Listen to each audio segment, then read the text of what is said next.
What's the main focus of the Global Risk Report in 2008?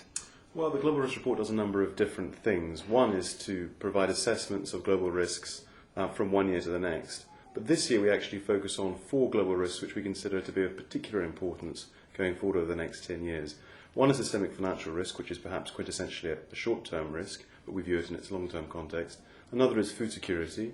Another is supply chain risk. And then we also take a broad brush look at energy and climate change risks over the next 10 years.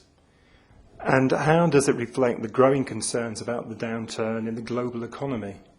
Well, last year in the Global Risks 2007 report, we indicated that there were fears of about a mispricing of risk. Unfortunately, those fears have come to pass over the course of this past year.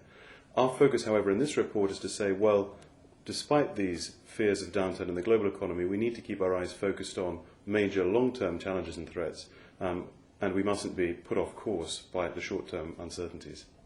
What would you say is the most significant risk highlighted by the report?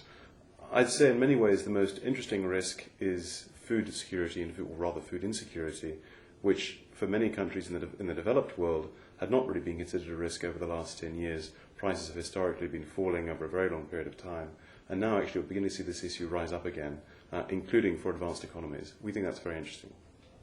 And how do the findings this year compare with last year? We seem to be living in a more risk-orientated society. Well, I think what we would say is that many of the underlying risks have not actually changed between 2007 and 2008. It's very hard for a 10-year risk to change in such a short period of time. However, what has clearly changed is our perception of risk.